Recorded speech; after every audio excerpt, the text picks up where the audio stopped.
دوستو Donald Trump کی ذہنیت ابھی تک کسی کو سمجھ نہیں آئی کہ وہ کس ذہن کا مالک ہے۔ ایک طرف تو وہ چاہتا ہے کہ پیس نوبل پرائز مجھے دیا جائے کیونکہ میں پوری دنیا میں امن چاہتا ہوں۔ دوسری طرف ڈونلڈ ٹرمپ خود ہی امن معاہدے کی کھلی خلاف ورزی کر رہا ہے۔ جب امن معاہدہ طے پا گیا، مذاکرات ہو رہے ہیں، تو پھر ایران پر حملہ کیوں کیا؟ یہ میں نہیں، یہ سب سوال پوچھتے ہیں۔ اگر اس خطے میں دوبارہ جنگ چھڑتی ہے تو اس پورے خطے کا امن بالکل تباہ ہو جائے گا۔ جو ڈونلڈ ٹرمپ چاہتا ہے کہ میں پوری دنیا میں امن چاہتا ہوں، لیکن یہ امن نہیں چاہتا، یہ وہ بات کرنا چاہتا ہے جو اس کے فائدے میں ہے۔ تو رات ایک بار پھر امریکہ نے ایران کے مختلف حصوں پر حملے کیے اور دوسری طرف اسرائیل نے لبنان پر حملے کیے، تو یہ امن معاہدے کی کھلی خلاف ورزی ہے۔ ڈونلڈ ٹرمپ کا کہنا ہے کہ ڈونلڈ ٹرمپ نے امریکہ اور ایران کے درمیان جنگ بندی کے خاتمے کا اعلان کر دیا۔ لو جی، اب یہ چاہتا ہے کہ دوبارہ جنگ شروع ہو جائے۔ ایران کے ساتھ مذاکرات وقت ضائع کرنے کے مترادف ہے۔ امریکی صدر کی نیٹو سربراہی اجلاس کے موقع پر صحافیوں سے گفتگو۔ مذاکرات وقت ضائع کرنے کے مترادف اس لیے ہے کہ وہ جو ایرانی قیادت ہے، جو ٹرمپ چاہتا ہے، وہ ٹرمپ کی بات نہیں مانتے۔ وہ چاہتے ہیں کہ اگر آپ نے مذاکرات کرنے ہیں تو برابر کی سطح پر ہو۔ یہ نہیں کہ آپ اپنے آپ کو دنیا کی سپر پاور سمجھتے ہیں کہ جو آپ کہیں گے ہم مان لیں گے، ایسا نہیں ہے۔ تو ایران چاہتا ہے کچھ باتیں ہماری مانی جائے اور کچھ امریکہ کی بات مانی جائے، تب مذاکرات کامیاب ہوں گے۔ ایسا نہیں ہوتا کہ میں بس اپنی بات منواتا رہوں تو دوسروں کی بات میں نہ سنوں، ایسا نہیں ہوتا۔ امریکی صدر ڈونلڈ ٹرمپ نے امریکہ اور ایران کے درمیان جنگ بندی کے خاتمے کا اعلان کرتے ہوئے کہا کہ ایران کے ساتھ مذاکرات وقت ضائع کرنے کے مترادف ہے۔ ترکی کے دارالحکومت انقرہ میں نیٹو سربراہی اجلاس کے موقع پر صحافیوں سے گفتگو کرتے ہوئے انہوں نے کہا کہ میں اب ان کے ساتھ مزید معاملہ نہیں کرنا چاہتا، وہ بد کردار لوگ ہیں۔ ہاں، بد کردار اس لیے ہیں کیونکہ وہ آپ کی بات نہیں مانتے۔ جو آپ کی بات مانتے ہیں وہ اچھے لوگ ہیں، اور جو آپ کی بات نہیں مانتے وہ بد کردار ہو جاتے ہیں۔ حالانکہ جو پاکستان میں ایران کا ڈیلیگیشن آیا تھا اس میں سب پی ایچ ڈی لوگ تھے، سب پڑھے لکھے اور سمجھدار لوگ تھے۔ ٹرمپ نے کہا کہ جہاں تک میرا تعلق ہے ہماری طرف سے یہ معاملہ ختم ہو چکا ہے، تہران کے ساتھ معاملات کرنا وقت کا ضیاع ہے۔ وہ جھوٹ بولتے ہیں۔ انہوں نے کہا کہ دونوں فریقوں کے مذاکرات کار بات چیت کر سکتے ہیں، لیکن وہ اپنا وقت ضائع کر رہے ہیں۔ ادھر ایرانی فوج کے جوابی حملوں میں بحرین میں واقع امریکی فوجی تنصیبات کو نشانہ بنانے کا دعویٰ کیا ہے۔ ایرانی فوج کے شعبہ تلقات عامہ کی جانب سے جاری بیان میں کہا گیا کہ بحرین میں واقع شیخ عیسیٰ بیس پر موجود امریکی ٹھکانوں کو نشانہ بنایا گیا۔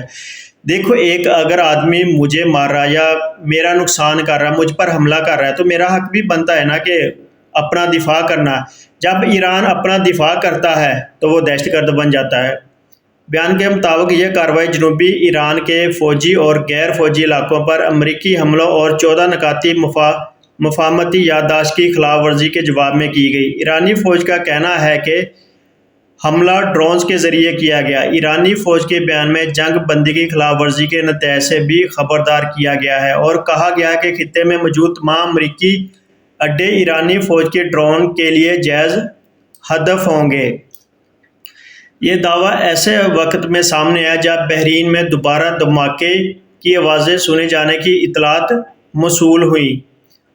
اے ایف پی کے مطابق ملک کے شمالی حصوں میں شدید دھماکوں کی آوازیں سنی گئی۔ ایرانی فوج کا یہ بیان پاسداران انقلاب کی اس دعوے کے کچھ دیر بعد سامنے آیا، جس میں کہا گیا تھا کہ امریکہ کی جانب سے ایران پر حملوں کے جواب میں بحرین اور کویت میں امریکی تنصیبات پر 85 اہداف کو نشانہ بنایا گیا ہے۔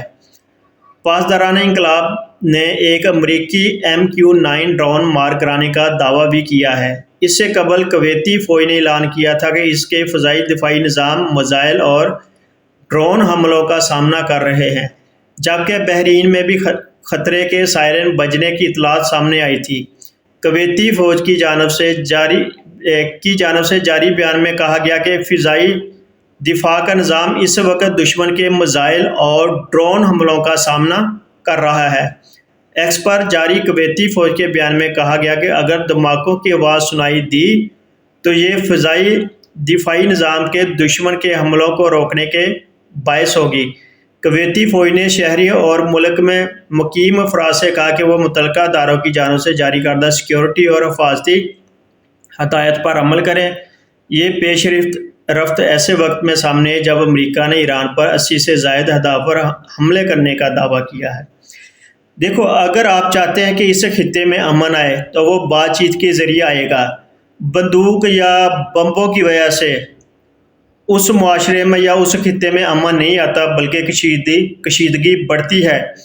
تو ڈونلڈ ٹرمپ کو چاہیے کہ اگر وہ چاہتا ہے اس خطے میں امن آئے تو مذاکرات کے ذریعے بات چیت کرے اور بات چیت کرنے سے مسئلے کا حل نکالے، ورنہ اس خطے یہ پورا خطہ اسی طرح جلتا رہے گا اور بد امنی پھیلتی جائے گی، یہ آہستہ آہستہ بڑھتی جائے گی اور دوسرے ممالک کو اپنی لپیٹ میں لے لے گی۔ تو ڈونلڈ ٹرمپ کو چاہیے کہ جب مذاکرات کا دور چل رہا ہے تو اس دوران حملے نہیں کرنے چاہیے، لیکن یہ امن معاہدے کی کھلی خلاف ورزی ہے۔